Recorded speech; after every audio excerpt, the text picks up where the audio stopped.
kita tuh mahasiswa itu 3 karakter. Saya kuda, kutir, sama kubon. Jangan merasa bangga dengan kampus yang bagus. Tapi banggalah dengan kualitas kalian saat kuliah itu gitu. Jadi bukan kampus yang menaikkan nama kalian, tapi kalian menaikkan nama kampus. Bahagia itu adalah berjuang. Halo guys, kembali lagi di video kami Fakece-Kece atau Ngobrol-ngobrol. hari ini tema kita tentang Inspirational Talk. Acara ini dipandu oleh saya Bagus dan rekan saya Yohan. Jadi hari ini kita akan kedatangan bintang tamu yang sangat inspirasional ya menurut saya ya. Wah, siapa itu Bang? Nah, beliau ini adalah seorang wanita yang sekarang ini mengajar di Politeknik Pariwisata Medan sebagai dosen bahasa Indonesia. Wah, keren banget ya Bang. Iya. Nah, Yohan, sebelum beliau menjadi tenaga pengajar di sini, beliau dulunya sempat mengajar di kelas Dewantara ataupun kelas untuk anak-anak yang kurang mampu di desa-desa tertentu. Kira-kira Yohan penasaran nggak sama bintang tamu ya? Penasaran banget dong Bang. Oke guys, mari kita sambut bintang tamu kita hari ini, Kak Rini. Halo guys, video kali ini disponsori oleh Teh Kristan yang merupakan produk UMKM di Desa Wisata Taman Seribu Bunga Raya. Teh ini merupakan teh celup yang terbuat dari 100% bunga kristal pilihan terbaik yang diolah menggunakan teknologi tinggi. Teh ini menyegarkan dan menyehatkan.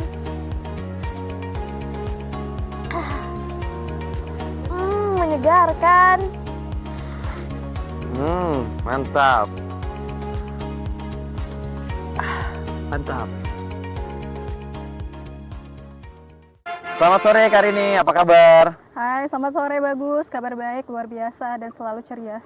Waduh, luar biasa. Kayaknya nih Kak Rini habis-habis ngajar nih ya. Enggak, kita habis di ladang tadi. Habis dari ladang, rapi. Iya, rapi. Oke. Petani zaman sekarang kan gitu ya? Iya. Kak Rini, boleh nggak sih sedikit aja perkenalan? Mungkin teman-teman yang ada di sana ingin kenal Kak Rini lebih lanjut tuh siapa sih gitu? Oke, baiklah. Halo teman-teman semuanya di sana. Kenalin, saya Rini. Saya tuh dari keluarga baik-baik. Nggak gitu ya. Jadi saya saat ini ngajar di kampus Poltekpar, kampus yang sangat kece banget sih, serius. Ya, jadi belum lama sih, dan itu aja kali ya. Itu aja? Tunggu. Oh iya, apa tuh? Soal latar belakang yang lain boleh juga nggak sih? Boleh, silakan ya. Kak. Jadi sebenarnya selain ngajar di Poltekpar, saya itu fasilitator, instruktur juga di Dusun Kreatif Indonesia gitu, pemandu, dan juga relawan di kelas Dewantara. Wah, luar biasa ya Kak ya. Dari yang semua Kakak bilang ini, sepertinya ini ada kaitannya dengan mengajar. Kak, boleh nggak dijelaskan sedikit kenapa Kakak memilih mengajar tuh? Gak tau ya, kayaknya dari kecil tuh memang ayah itu selalu ngarahin, wah kamu tuh cocok tuh ngajar gitu. Tapi emang hobi juga dari kecil. Dari SD tuh suka ngumpulin anak-anak kecil ke rumah untuk diajarin nari lah, diajarin matematika gitu. Sampai dibagi-bagiin permen. Satu hari tuh bisa 2 bungkus permen dibagiin ke mereka gitu. Cuma untuk jadi teman main aku lah gitu, saya gitu kan. Jadi terus rumah selalu rame ya kayak dengan anak kecil ya? Rame, berisik, dan kotor. Tapi syukurnya bunda selalu support gitu. Jadi kalau misalnya mereka nggak datang, malah bunda nanyain, mereka mana, coba ajakin anak-anak tetangga gitu ke rumah gitu. Makanya jadi suka sama orang-orang gitu. Dan mungkin karena ada karakter ekstrovert juga gitu ya. Oh, Kakak ekstrovert nih sebenarnya?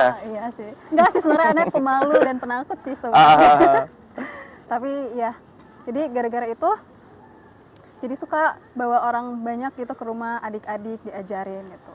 Tapi sebenarnya cita-citanya bukan ngajar sih. Loh, jadi apa tuh Kak kalau boleh waktu tahu? SD itu cita-citanya jadi tim SAR. Tim SAR? Ya, sama sih, nggak jauh beda. Kalau saya pemadam kebakaran malah. Iya, sama juga ya.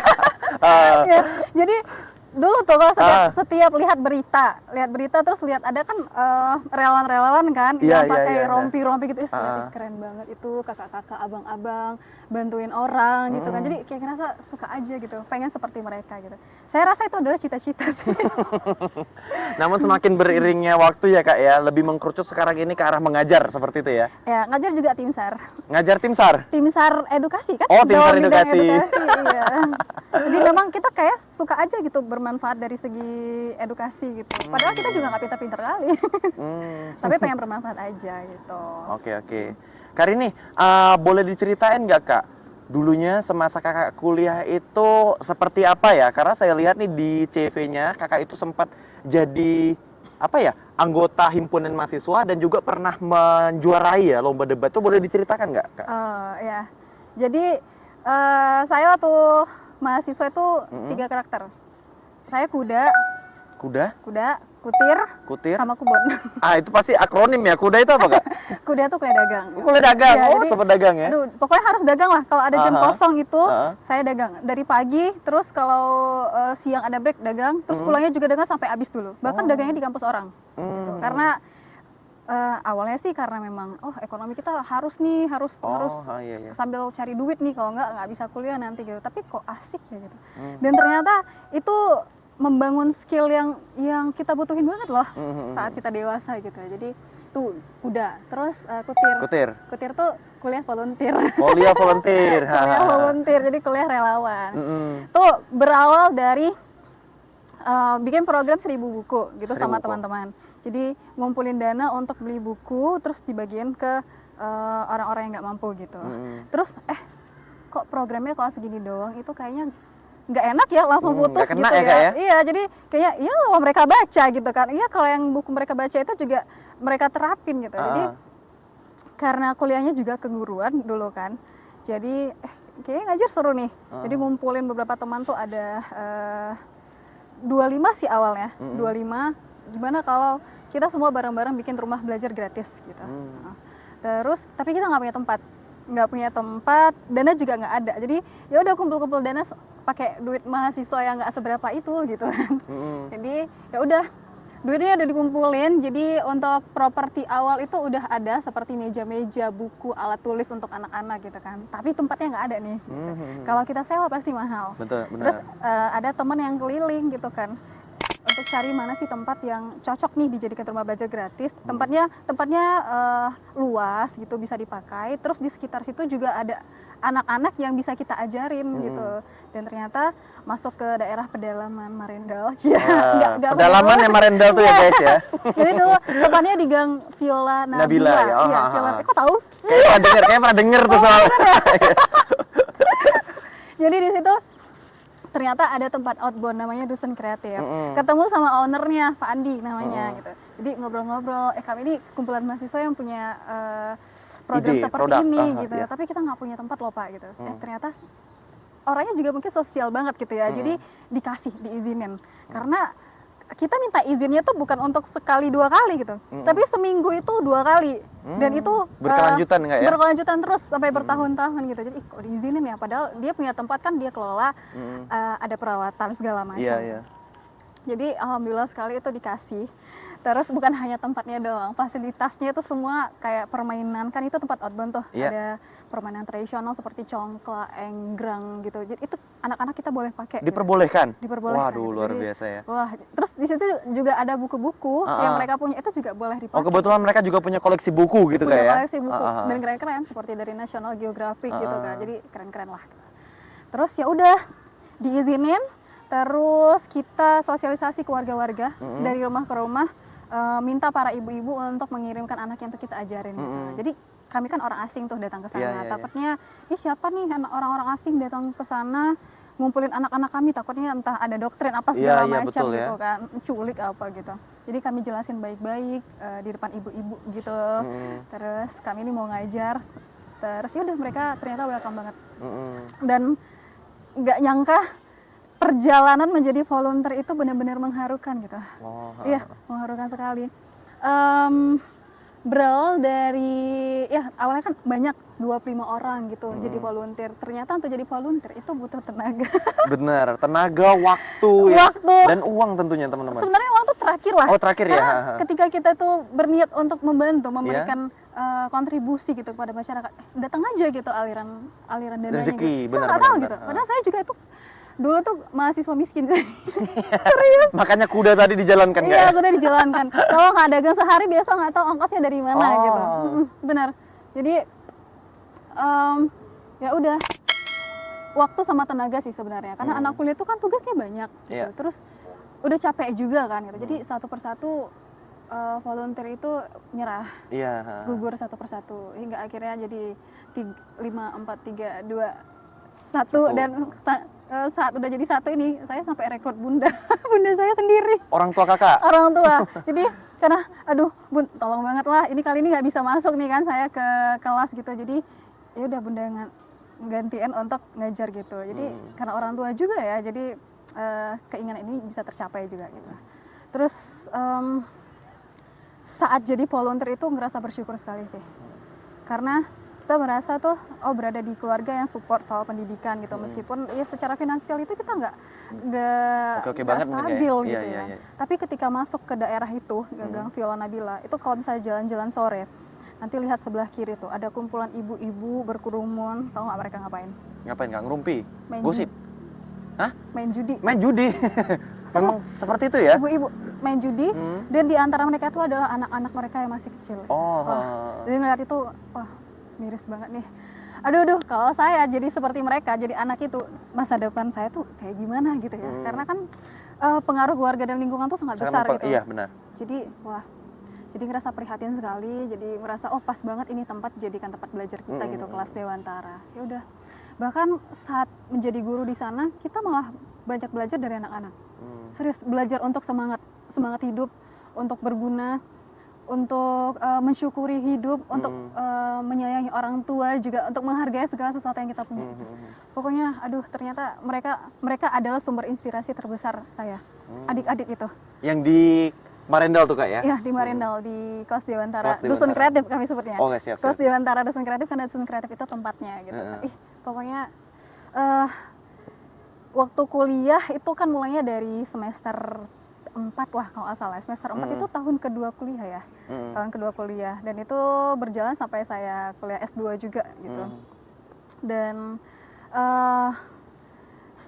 serunya karena banyak pengalaman. Kita sering mendongeng untuk mereka.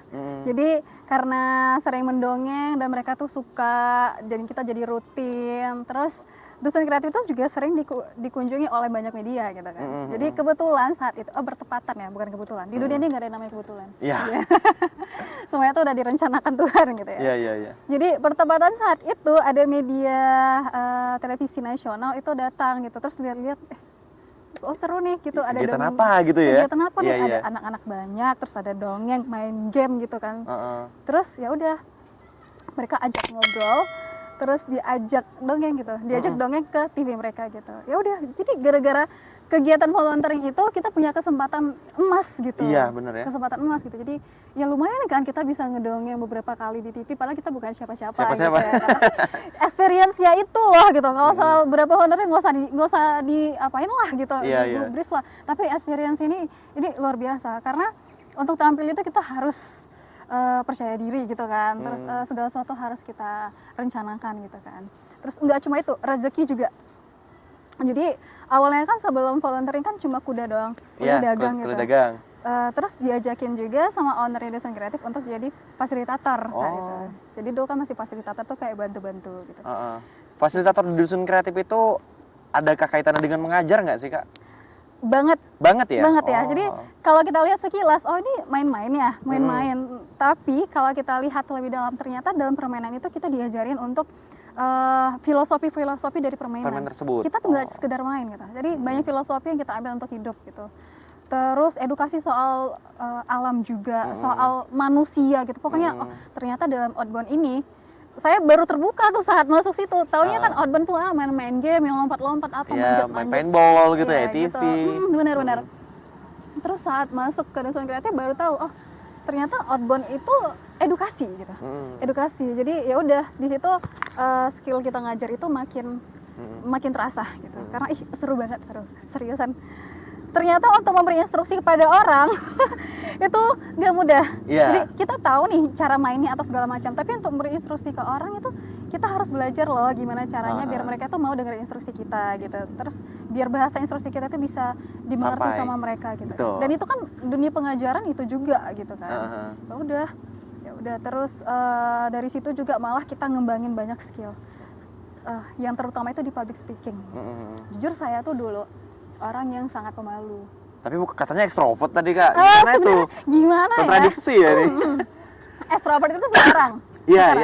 Jadi saya tuh awal tuh pemalu sama takut kalau ketemu orang. Jadi karena mungkin kayaknya sih pengaruh karena kembar gitu. Oh, kakak kembar. Loh, kok baru tahu ya? Iya, saya kembar. Jadi kembaran saya itu orangnya dominan.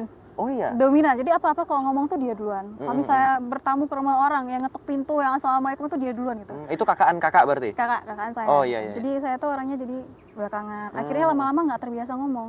Terus kalau disuruh ngomong jadi kayak takut grogi gitu. Jadi saat masuk ke dunia volunteering, dunia outbound juga, itu semuanya perlahan-perlahan terkikis karena diajarin banget sama ownernya gitu kan. Karena orangnya juga sabar sih, bukan yang kamu harus bisa kayak gini gitu enggak. Dia selalu ngasih kesempatan nih. Terus suka tiba-tiba juga dia kan lagi bawa acara misalnya itu juga si mikrofonnya dilempar ke kita gitu. Jadi, oh my god. Gak mungkin kita tolak ya seperti itu kan ya. Udah di depan orang tuh. Iya. Ya kali kita tolak, malu udah gimana juga aku ya gitu. Jadi ya udah dari situ kita belajar secara tiba-tiba dan asik.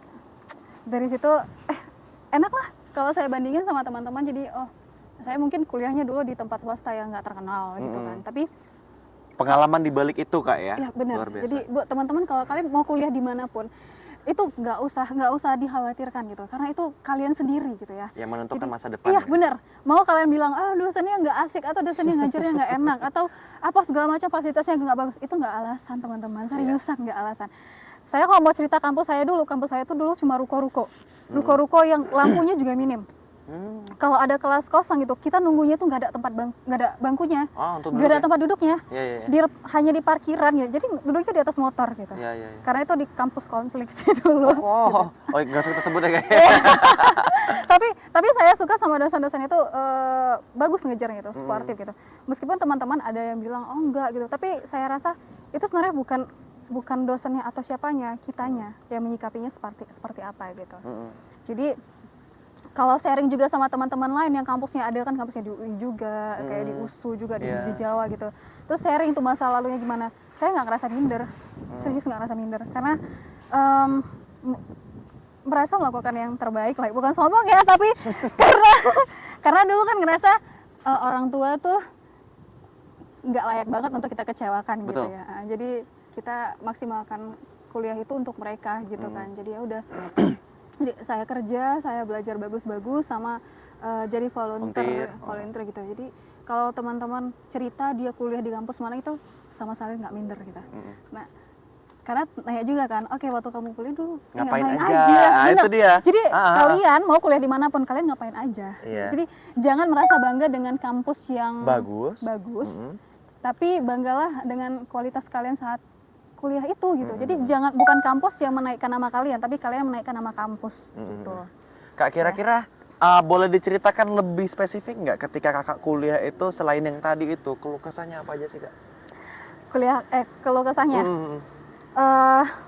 Karena kita kan harus sambil kerja, gitu kan. Jadi pengen juga dong nongkrong kayak teman-teman. Pengen banget, serius. Pulang kuliah atau pas ada jam kosong teman-teman janjian ya kita kesana ya gitu kan. Awalnya ajakin tapi ya kita coba sesekali bisa. Tapi kan kita nggak selalu bisa karena kita harus kerja gitu kan. Kalau nggak dagang gimana nih mau beli buku nggak bisa gitu kan. Transport kita gimana gitu. Terus belum lagi volunteer.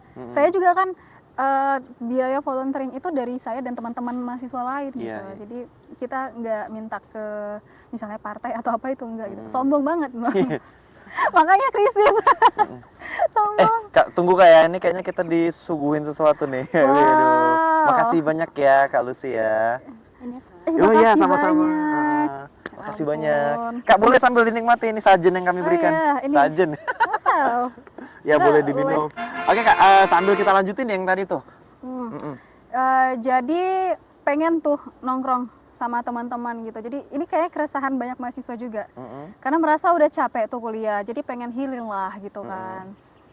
Ya udah, tapi kita harus tepiskan keinginan-keinginan itu. Jadi ekspektasi kita terpeleset lah, nggak bisa jadi mahasiswa yang kuliah nongkrong asik, kuliah lagi semangat lagi gitu, nggak bisa gitu. Tapi ya udah nikmatin aja. Kita harus dagang, terus harus volunteering gitu. Jadi Sampai akhirnya mereka mau pergi-pergi tuh nggak ajak-ajak lagi.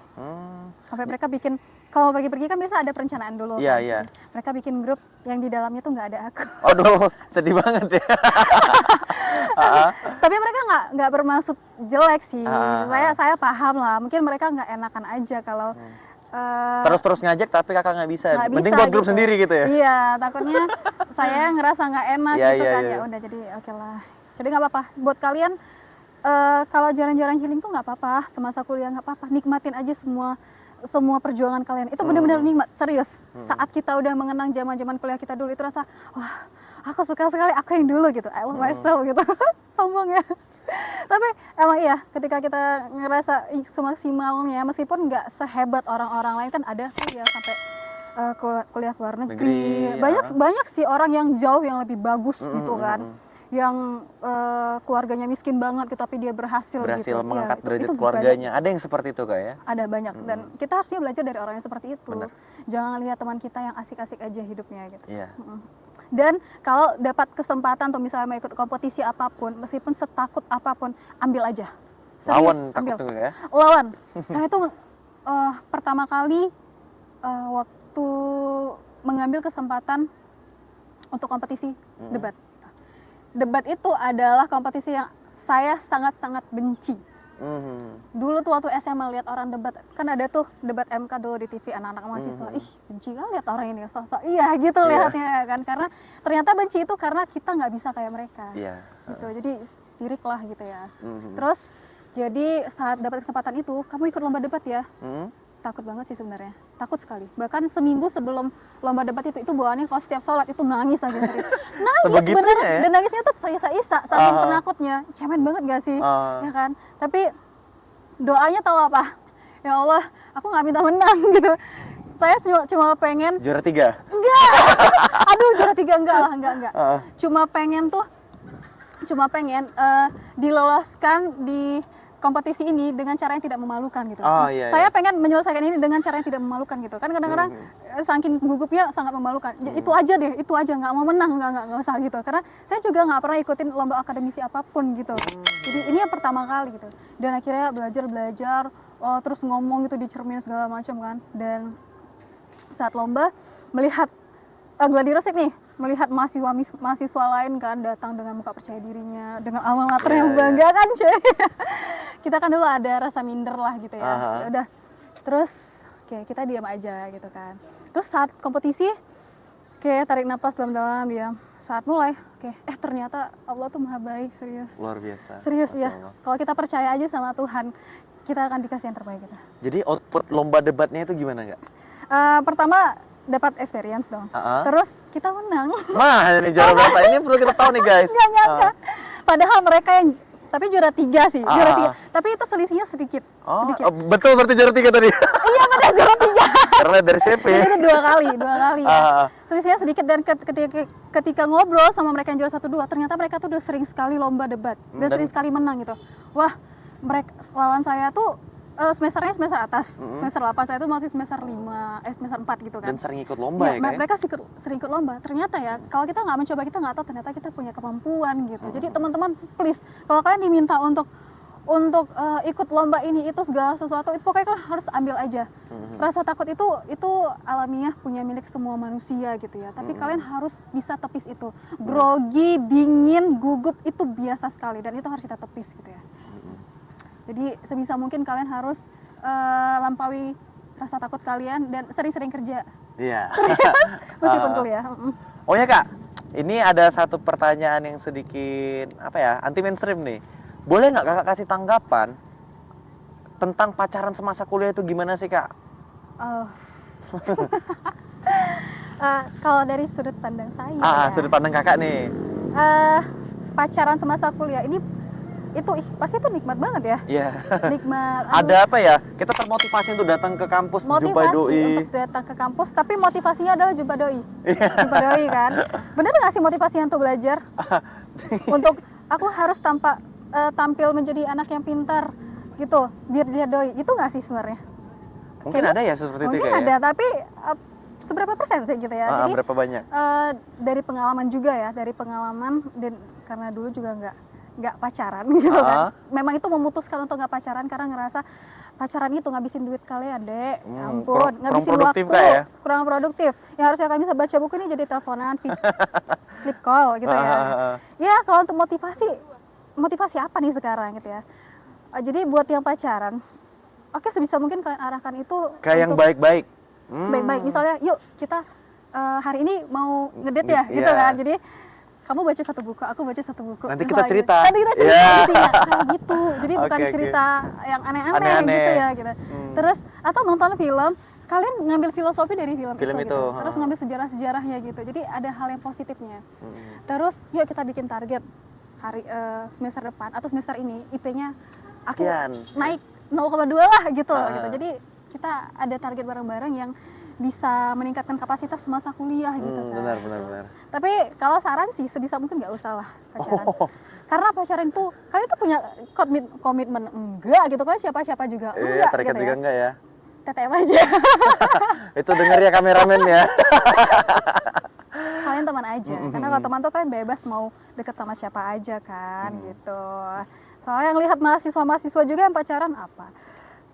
Nggak, kebanyakan yang saya lihat sih pacaran mereka itu nggak berimpak sama kuliahnya mereka gitu. Harusnya yang sekelas pacaran kan kelihatan tuh mereka sangat challenge gitu kan untuk menunjukkan sama pacarku aku tuh bisa gitu kan. Iya. Tapi enggak gitu. Kebanyakan enggak, tapi ada yang iya gitu. Ada yang iya karena ya mungkin ada motivasi internal juga Iya. gitu kan. Kenapa mereka? Jadi sebisa mungkin pacaran tuh nggak usah, kalian teman aja. Tapi mesra. Iya. Oke nih, Karin, terakhir nih, kira-kira saran apa yang bisa kakak berikan kepada kami mahasiswa untuk menjadi mahasiswa yang lebih baik? Saran buat adik-adik mahasiswa, kalian nikmati segala penderitaan kalian dan juga segala perjuangannya. Karena itu benar-benar nikmat, serius. Iya. Itu nikmat. Jadi harus ubah mindset kalau bahagia itu adalah healing-healing. Enggak, bahagia itu adalah berjuang. Serius ya. Dan jangan kecewakan orang-orang di sekitar kalian, karena kalian hidup bukan karena diri kalian sendiri, hidup karena orang tua misalnya, karena teman-teman, karena saudara yang lain gitu ya. Jadi jangan bertindak egois. Iya. Nikmati penderitaan dan perjuangan. Nikmati penderitaan dan perjuangan. Ya, dan teman-teman, dari kisah Karin ini kita juga bisa menyimpulkan bahwasannya ketika kita punya niatan yang baik, ketika kita pingin berubah untuk diri kita sendiri, yakinlah bahwa Tuhan itu tidak akan pernah tidak ada dari kita. Tuhan akan selalu membantu kita dalam proses kehidupan kita.